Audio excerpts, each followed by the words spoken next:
कधीच नाही चुकणार तुमचे फेवरेट टीव्ही शोज झी5 सोबत, तेही एकदम फ्री. बेसिकली ना तिला माझ्या कुठल्या तरी गोष्टीचा राग आला असणार आहे. म्हणजे ती तुला ऍटिट्यूड दाखवते आणि तुला असं वाटतं की तिला राग आलाय. केवढा प्रेमात आहेस रे तू. हा आणि एवढं करून आपल्या आईला ती आवडलीच नाही तर हळू हळू हळू ए बघ असं असं नाही होणार. आईला ती मुलगी नक्की आवडणार. हा तसंच हो.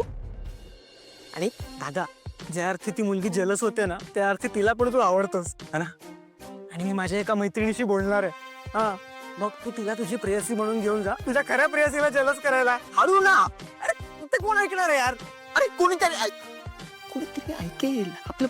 तुला मी सांगितलं बट वा मे कमाल आहे. मी जे तुझ्यावर आणि तुझ्या बायकोवर उपकार केले होते ते तुझ्या लक्षात आहे ना. ऑब्व्हियसली बाई. अरे तुझ्यामुळे मला माझं प्रेम मिळालं. आता मी तुला तुझं प्रेम मिळवून देणार 100%. जरा इकडे सरकून बस ना थोडं. मे अगदीच तिकडे जायचे, इकडे सरकून बस.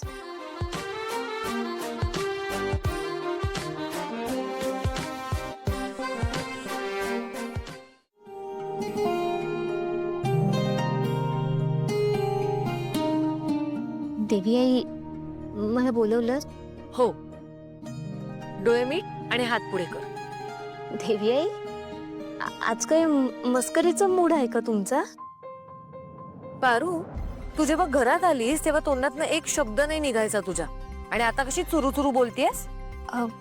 नाही, तसं नाही. मग सांगते ना, डोळे मीट आणि हात पुढे कर बरं.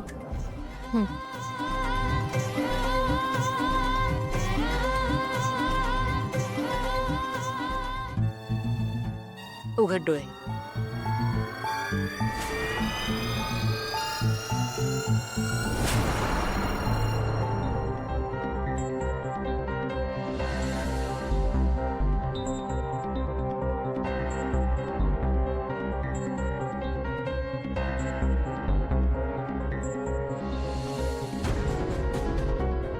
देवी आई, हे कानातले आवडले तुला?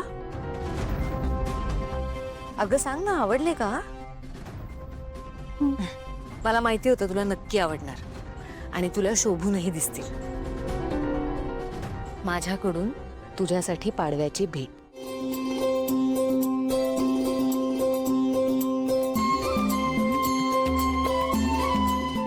सुखी रहा.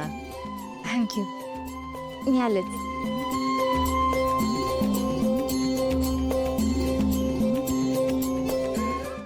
झी5 ॲप डाउनलोड करा आणि पहा सर्व एपिसोड्स एकदम फ्री.